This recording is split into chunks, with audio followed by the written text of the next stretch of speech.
So guys, finally, the long-awaited video of Kenneth Okonkwo scoring the Tinubu's government has finally dropped. You need to hear the bombshell. Trust Kenneth Okonkwo. He knows how to, tell you what is actually happening in Nigeria, and he knows how to rate this APC government very well. You need to take your time. It's not a matter of talking. Kenneth Okonkwo painted the right picture. Take your time, watch this video for yourself to see that honestly, Nigeria is gone. Nigeria is gone under this APC leadership.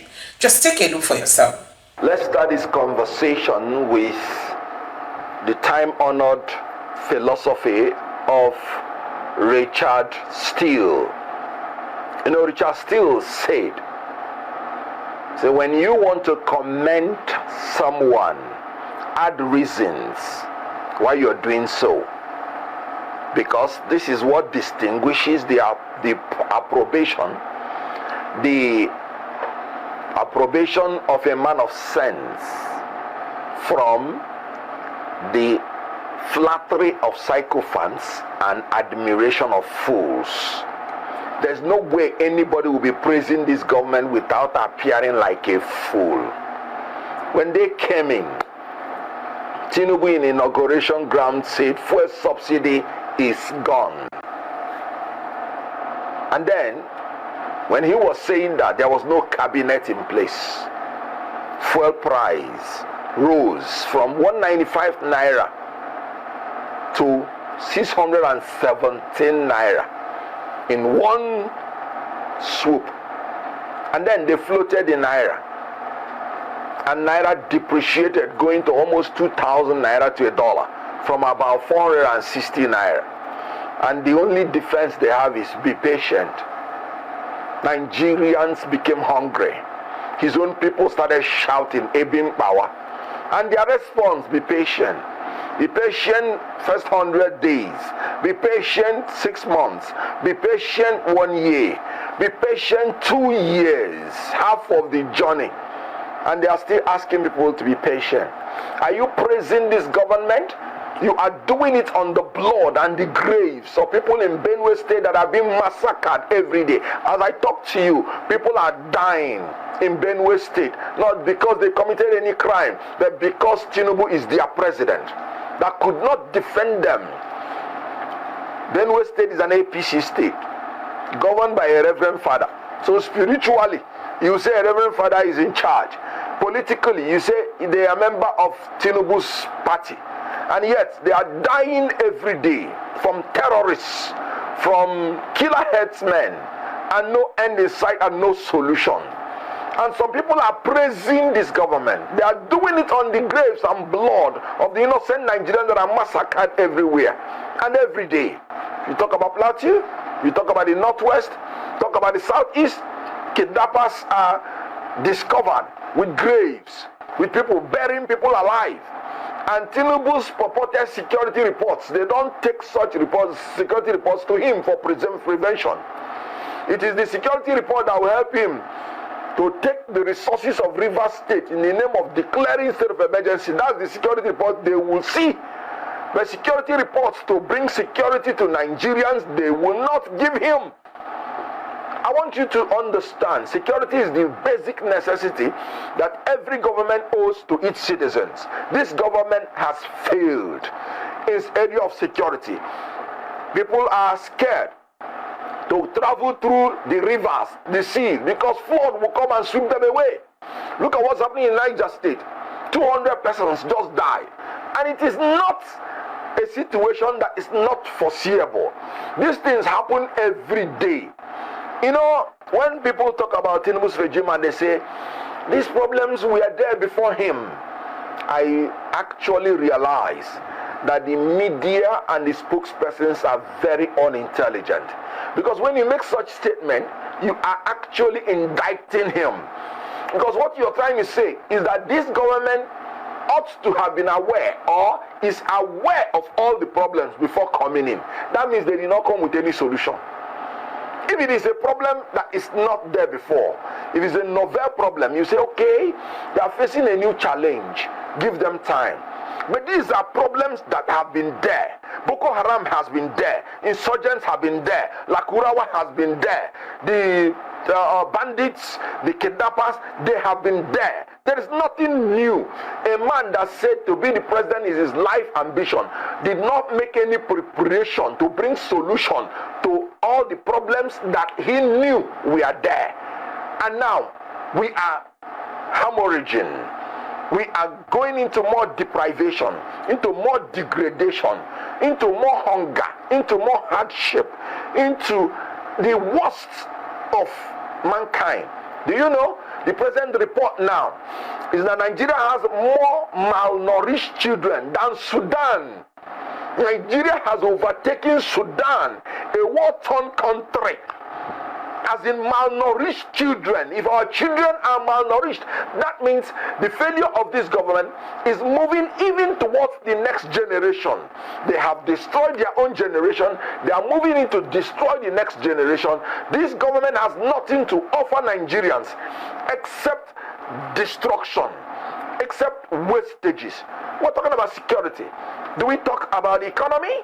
This government that removed first subsidy say the reason is because they will be saving $7.2 billion every year, and it will help them to provide infrastructure for the people. It will release money for them to cater for the welfare of the people. What have they catered for? This same government has borrowed Nigeria into bondage more than any other government before it. In December 2024, our debt profile reached 144 trillion naira. This government met only 77 trillion naira as general debt of Nigeria. They are now seeking to borrow $21.5 billion. Jesus. I mean, yesterday, where did these people come from? From the presidency spoke about that. He explained, I don't know if you can hear me, when the representative from the presidency spoke about that, he said that it does not necessarily mean that they're going to spend all that millions at once, that is just some sort of maybe a borrowing plan. That's what, that was part of the explanation he gave for that. But if you talk about the current administration, from all indications and what you've said, you do not seem pleased, and you did say that the current administration does not have anything to offer Nigerians. Let's talk about your expectation for 2027. There's been talks about the coalition. Do you have faith in the potential of a coalition? And if yes, who do you think will be the champions of this coalition? All right, we're going to a very quick break. When we come back, we'll have Mr. Kenneth Okonkwo, Dr. Kenneth Okonkwo, joining us this morning. Please stay with us.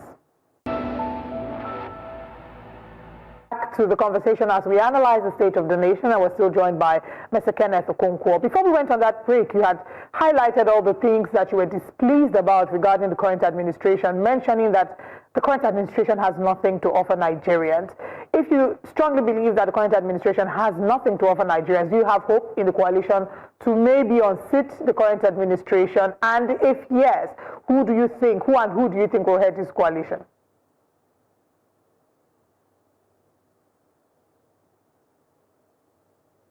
Well, coalition is simply an alliance for combined action. The issue of leadership does not arise now. So, yes, the noise is echoing. Go ahead. No. Go ahead. We can hear you clearly. Please go ahead. And your audio is great on our end. All right. The issue of who is leading the coalition, the issue of who is leading the coalition does not arise for now, because we are not trying to build a coalition for the next election. We're trying to build a coalition to build this nation to become a great nation on earth. So we are not interested in scrambling for leadership. We're looking at the next generation. Like I said, coalition is an alliance for combined action. So you have to agree on the alliance first. You have to agree on the basic necessities to return Nigeria to the path of greatness. Then the leadership will evolve. So I am not aware that there are people that you are saying they are leaders, but I am aware that is a collective responsibility. People coming together. who are tired of the malaise that is going on in Nigeria, a coalition of the willing, who want to come together to build a better society. So it's not a scramble for leadership, it's not a scramble for power, it's not a scramble for resources, it is a scramble for the security and welfare of Nigerians. That's why we are not emphasizing leadership or who is the leader. We are emphasizing what are the manifesto, what are the terms of reference. Then whoever is interested in providing such things for Nigeria will sign up to the coalition, and then the leadership will evolve from there. Having said that, everybody is convinced now that in Nigeria things are not moving the way they should move. Also, in the opposition, you cannot go it alone in order to take out an incompetent incumbent. So you have to come together. In union there is strength. So when you come together, you will be able to oppose INEC that has become a rigging machine for the ruling party. When you come together, you will be able to build the trust from the people that you have unity at least that will help you to govern well. When you come together, you will be able to bring legitimacy to your request, and immediately your government comes into effect, you will be able to form the government from very powerful people of substance that have character, capacity, and that have the competence, because you would have many of them. So the coalition is building itself, is organic, is forming up, and then we have leaders that are of integrity, that are emerging from the coalition. And when we combine, then we will be able to deliver for Nigerians. Do you think you've been fair, your assessment of this administration? Because looking at the health of the economy when President Tinubu took over, it was in dire straits, and majority of those who were contesting against him, the front runners, had also said that they were going to remove subsidy. Having said this, are there any positives you've seen in the last 2 years? Because you can't say, I believe, that, you know, nothing good has come. They've not done anything positive when the government has rolled out some policies and initiatives in the last 2 years. I know it's not your duty to talk about to highlight the positives of the administration, but just being fair.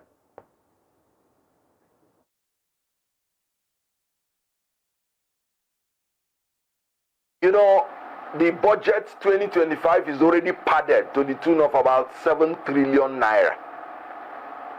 One street light will cost Nigerians 200 and something million naira. One pole of street light, one borehole will cost them almost 200 million naira. What good can come out of such a government? How many people have been held accountable for the security situation in Nigeria? What good can come from such a government? What is their defense? I can't sit down here, like I told you. If you start praising this government, there's no way you will not appear like a fool. I can't sit down here and make a fool of myself. Because you journalists, if I praise this government, now you give me a returning and a cross-examination, and I will not have anything to answer. When you are padding the budget with 7 trillion naira, you are borrowing money to students who want to go to school. Like I said, security and welfare. I wish, I'm not a member of any political party now. If there is any reason this government has given me to praise them, I would have praised them. Look at India appointments. Appointing only Yoruba people, his own people, not even only Yoruba, the Lagos axis. You know, the Lagos Alaye inspired axis of his proteges. Look at it.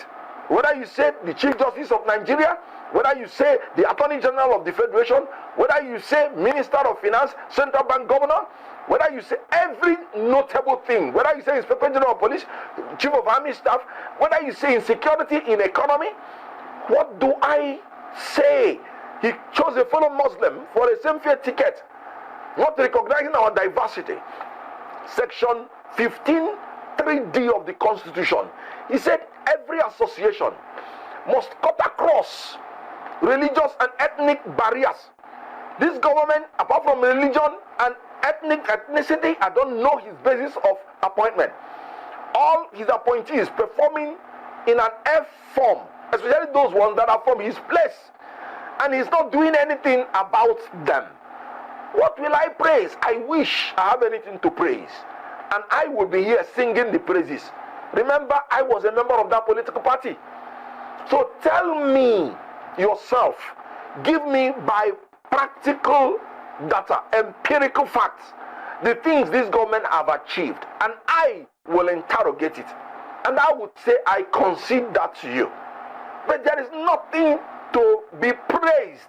Like I said, I can't stand on the blood and the graves of the innocent Nigerians that are massacred nationwide to begin to praise a government for what?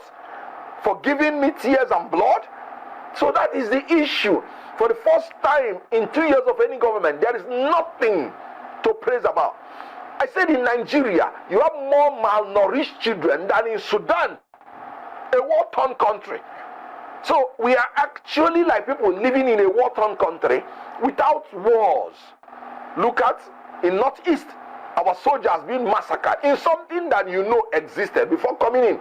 You're removing resources from there to take it to another place. Yet, you found it necessary to spend 150 billion naira for your presidential jet when you came in. So the issue here is I wish there is anything to praise. I have none, but you can help me, and I will concede to you. But by the empirical facts, this government has achieved nothing, in my own opinion, and the only thing they deserve is to be taken out. Kenneth Okonkwo, I must say that our interest was to look at having a lengthy discussion, not just about the current administration, but also to look at the crisis within the Labour Party and, of course, the road to 2027, plus your incisive thoughts on some of the matters affecting the nation, which you have started touching on. But it's unfortunate that we do have a special broadcast that we must move on to. So we want to use this medium to please ask if you can grant us another time so that we can have this interview, this time on a lengthy hour, so that we can really discuss some of the issues concerning Nigeria. But however, if you grant us that time, we'll make it happen ASAP as soon as possible. But we want to say thank you so much, please. And we look forward to hear from you as soon as possible. Thanks for your time.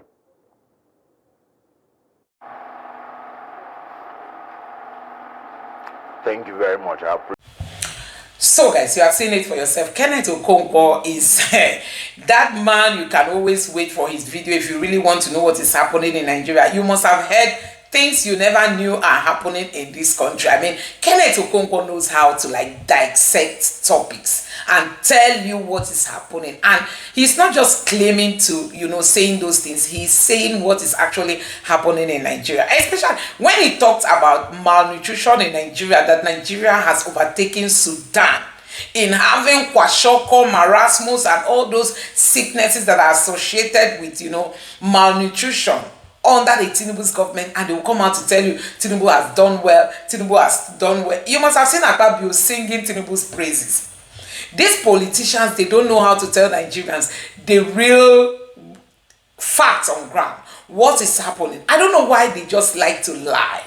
They lie at every instance. Look at the election, how they stole it. Today they will tell you Tinubu won, Tinubu won. They know how they got there. And because they are not supposed to be there, that's why they are confused. Nothing is working. Nothing. All they know is to mix figures. Anytime inflation rate is coming, anytime they want to bring out figures of things, be it unemployment, you will hear that there is a mix-up somewhere, because they don't know how to be transparent, because they don't know how to admit to their failure and at least seek for help so that people can come to their aid. If they continue to tell lies, that means we are not going to come out of our trouble. I mean it, because it's only when you admit that you have a challenge and you are looking for help, people will be willing to offer you that hand of help.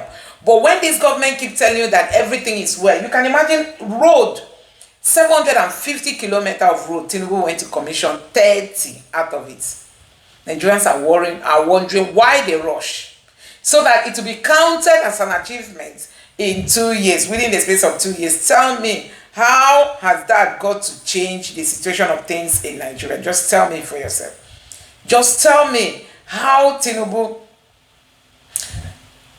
a kind of, commissioning the 30 kilometer out of 750 kilometer. How has that got to help his government? Just imagine, they keep shifting blame. They will tell you blame the Buhari's government. They will tell you blame the this one government. They will tell you blame the Jonathan's government. That is how they keep shifting blame since APC came into power. Even till today, the Tinubu's government is still shifting blame, and nobody wants to take responsibility. And because nobody is taking responsibility, then it's difficult.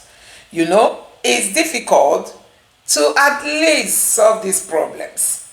Admit to your failures, so that Nigerians can profile you some suggestions that you can hold on to. Now, the Tinubu's government has finished their 2 years, remaining 2 years. We didn't see anything within 2 years. Do you think it's the remaining 2 years we are going to see anything? It's going to be an election season. I mean, this remaining 2 years. Don't even think about it. It's going to be remaining, the remaining 2 years is going to be full of more failure, because they did not even lay any solid foundation in their first 2 years. What do you think they are going to be achieving? They are busy borrowing money. They can't even show Nigerians where they are putting it. Sometimes you just keep wondering, why is leadership so difficult in Nigeria? You are borrowing this money. You are not the one paying for it. It's not your personal money. Borrow these funds. Just channel them correctly and tell Nigerians this is where the money is. It's difficult for them. Everything they are doing is secret. Secret because they don't want Nigerians to know, where this money is being channeled to. Now, take a look at this headline. This is coming from Ojus Okaro. He said, if Nigeria does not borrow, the economy will collapse. Can you imagine? If Nigeria does not borrow, the economy will collapse. If Nigeria does not borrow, the economy will collapse. Because they are not creative, dumb brains. They are not creative. Nobody knows how to navigate and at least make Nigeria to diversify. Nobody. If Nigeria does not borrow, then Nigeria will collapse. Now, this person reacted and said, if Nigeria does not borrow, the economy will collapse. Ojus Okalo, oh, wow. Thank you, Professor Deptonomics. So, after decades of borrowing, looting, recycling leadership, and borrowing again, your brilliant solution is more borrowing. Ojus Okalo, warning about economics. Can you imagine? This is also somebody who wants to become president. All they know is to borrow. Nigerians are idle. If they can empower Nigerians, you can imagine if they can empower Nigeria. Look at common data. They've been hiked everything, electricity hiked, data hiked. Nigerians would have been working online, making money, some of them paying taxes, making the economy to boom. But this one, they will not give you physical empowerment. They will not give you online empowerment. Nothing is working, and they want to retain power. This other person say, we all understood that he did right there. Though, right, guys. This other person said, you can see what Nigerians are. Everybody just keep reacting about what these governors are saying. This person is saying, it's not just Okalo now the president. You people are too wicked. Old, rugged politicians hijack power and will never let go of it. You see, money no dey belleful you greedy politicians. Can you imagine? Are they not tired of the looting? They recover to reloot. You can imagine he says that without borrowing, Nigeria economy will collapse. So it's just like a free ride. Tinubu, go ahead and borrow.